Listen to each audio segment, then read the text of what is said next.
दोस्तों आज की कहानी है भाभी जी मैं मायके में बाथरूम साफ नहीं करूंगी। दोस्तों कहानी शुरू करने से पहले अगर आपने हमारे चैनल को सब्सक्राइब नहीं किया है तो सब्सक्राइब कर लीजिए ताकि आपके पास पहुंचे हर नया वीडियो। रुचिका की शादी शोभित से अभी 6 महीने पहले ही हुई थी। रुचिका की ससुराल में सास सुमन, ससुर रमेश जी, एक ननद शिका और देवर अमन थे। रुचिका के ससुराल वाले पुराने ख्यालों के थे, लेकिन शोभित के विचार सबसे अलग थे। रुचिका की सास का कहना था कि घर के सारे काम की जिम्मेदारी बहू की होती है। ननद और देवर का पद बड़ा होता है, उनका सहयोग लेना या उनसे घर के काम कराने पर पाप सड़ता है। और घर में काम ही क्या है, सिर्फ खाना बनाना, झाड़ू पोछा, बर्तन तो काम वाली करती हैं और सबके कपड़े वॉशिंग मशीन में धुलते हैं, जिस वजह से रुचिका को सारे घर के काम अकेले ही करने पड़ते।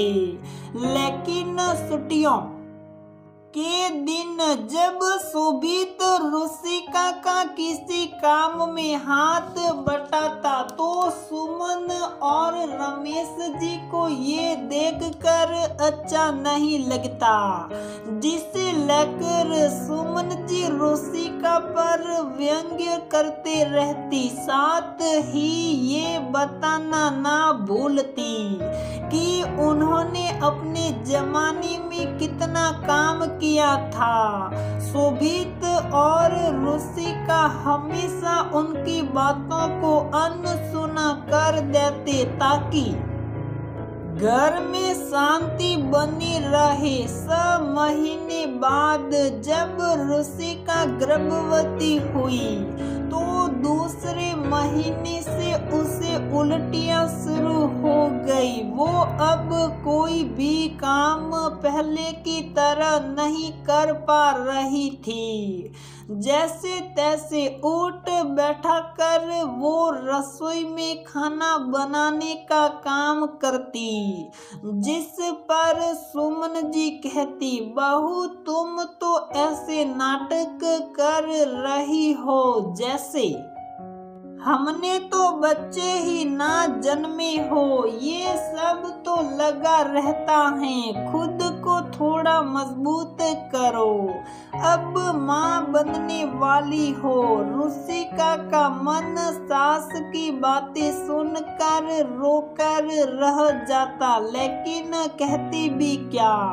एक दिन रविवार को शोभित बाथरूम साफ कर रहे थे, जिसे जानकर सुमन जी और राकेश जी का गुस्सा 7वें आसमान पर हो गया। सुमन जी ने रुचिका को बुलाकर कहा, बहू कुछ शर्म लिहाज बाकी बसा है कि सब घोल कर पी गई हो पानी में। क्या तुम्हें तुम्हारी माँ ने नहीं सिखाया कि पति सास ननद देवर से बाथरूम साफ नहीं कराते? तुम शोभित से बाथरूम साफ करा रही हो। अगर तुम्हें आराम करने का इतना ही शौक है तो चली जाओ अपने मायके और जितना जी चाहे करो आराम, लेकिन मेरे घर में ये नाटक बंद करो, समझी।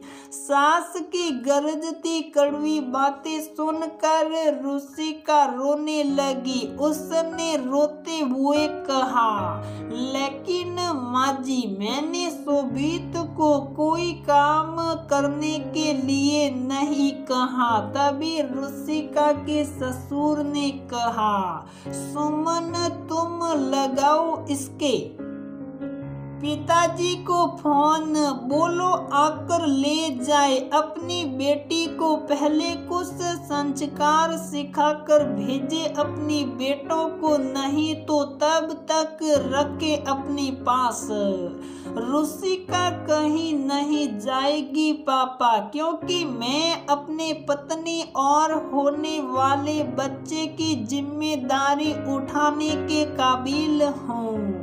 क्या गलती की है रुचिका ने जो आप सब उसको इतना सुनाने लगे? पति क्यों नहीं कर सकते बाथरूम साफ माँ? क्या मैं जान सकता हूँ? शोभित की बात सुनकर सब शोभित की तरफ देखने लगे कि तभी रमेश जी ने कहा, वाह बरखुरदार, इतनी जल्दी पत्नी वाले हो गए कि माँ बाप का मन सम्मान भूल गए। अब तुम हमसे जवाब सवाल करोगे, वो भी कल की आई हुई लड़की के लिए। पापा मैं आपसे सवाल जवाब नहीं कर रहा हूँ, बस सही को सही कहने की कोशिश कर रहा हूँ। और दुनिया की किस किताब में लिखा है कि बाथरूम सिर्फ बहुएं या औरतें साफ करती हैं? क्या आदमी बाथरूम का इस्तेमाल नहीं करते या बहू आने के बाद घरवाले बाथरूम का इस्तेमाल बंद कर देते हैं? घर हो या बाथरूम, हर चीज साफ रखना घर के हर सदस्य की जिम्मेदारी बनती है। अगर आप बाथरूम इस्तेमाल करते हैं तो उसको साफ सुथरा रखना भी सबकी जिम्मेदारी बनती है, किसी एक की नहीं। रही बात रुचिका के मायके जाने की, तो बेशक वो जब चाहे तब मायके जा सकती हैं, लेकिन जब उसकी मर्जी होगी तब।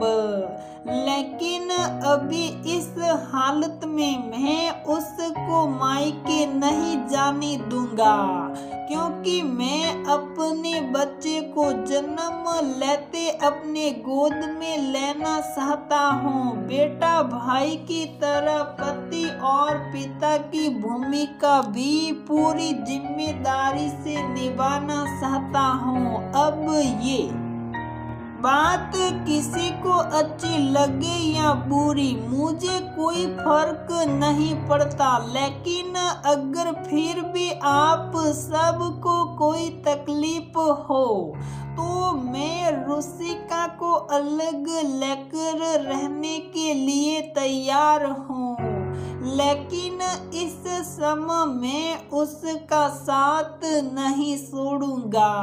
रुचिका शोभित को देख सुनकर मन ही मन बहुत खुश हुई कि कम से कम उसका पति तो उसकी तकलीफ को समझते हैं। शोभित की बात सुन के सुमन जी और रमेश जी चुप हो गए।